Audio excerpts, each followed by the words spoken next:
The Ship of Doom by M.A. Bennett, Chapter 6, Southampton, England, 10th of April, 1912. At noon. There was a choking chemical smell, a warmth and a humming sound.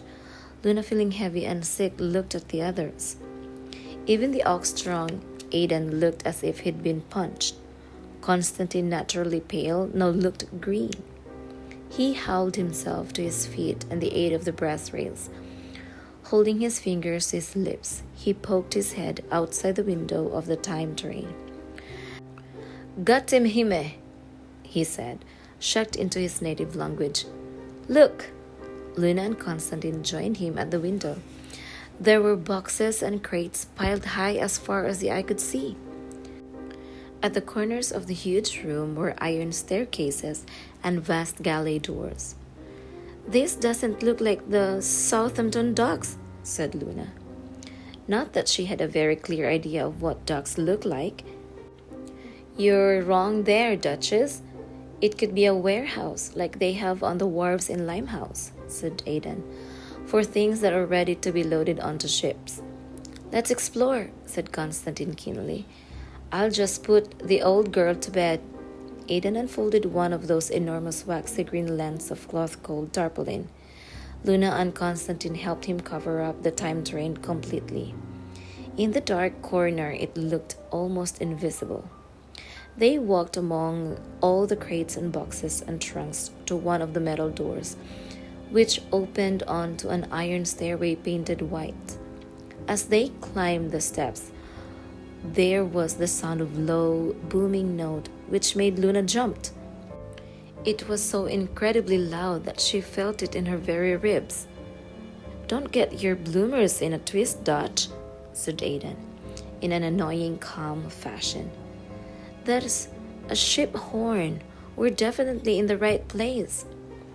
But as they emerged into the daylight, dazzling after the dim on the inside, they found themselves on a wooden deck. There was a deafening cheer, as if the three of them were being greeted as conquering heroes.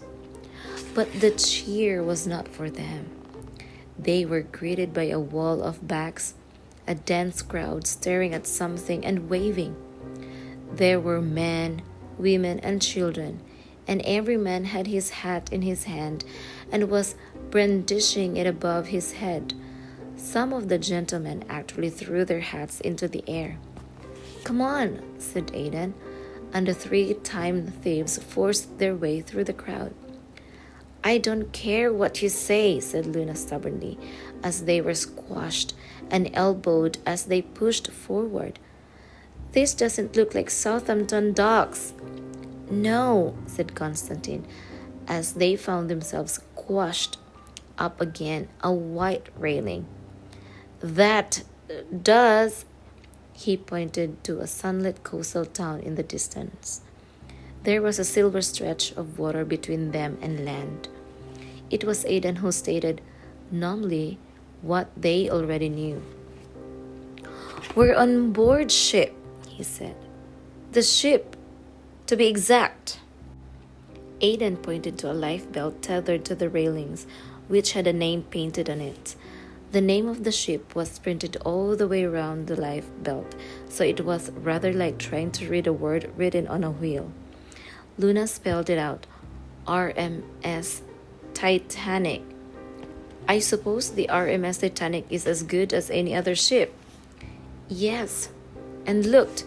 Constantine pointed to a monogram printed on the lifebelt.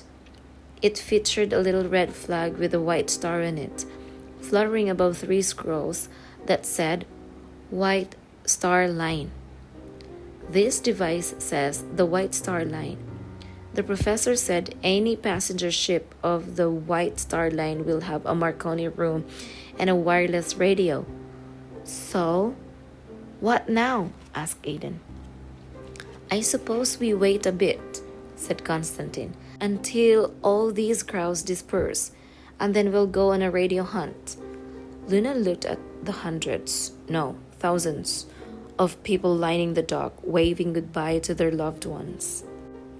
The noise and the crush were making her feel dizzy and disorientated. In order to calm herself, she picked out one family on the shore to concentrate her attention on. They were running along to try to keep pace with the departing boat, just as you might do on a train platform. There was a woman carrying a child in her arms, and a little girl running alongside her. The little girl was wearing a butterfly bright dress, the rest scarlet of a red admiral. At the very end of the dock, the girl stopped and waved frantically. "Papa! Papa!" she shouted, looking almost straight at Luna. Luna was struck by the little girl's longing. She looked at the man just beside her, who was waving frantically back. Luna got a lump in her throat. She suddenly missed her papa. Very, very much, right in her middle, under her heart. Their parting might have been just like this, had Papa only bothered to say goodbye. The man waved his hat so hard that it flew from his hand and landed at Luna's feet. She picked it up and handed it back with a smile. He looked at her with his sad eyes, and his mouth lifted in a ghost of a smile just for 1 second. He nodded and said, "Thank you, Signora," in an accent foreign to her. Then his eyes returned to the little family on the dock again, as if drawn by an irresistible longing.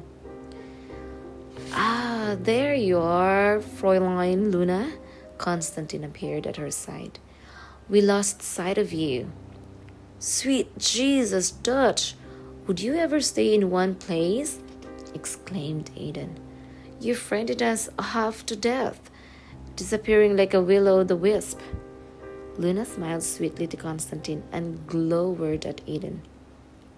"Well, now we're all together," she said. "Let's explore the good ship Titanic."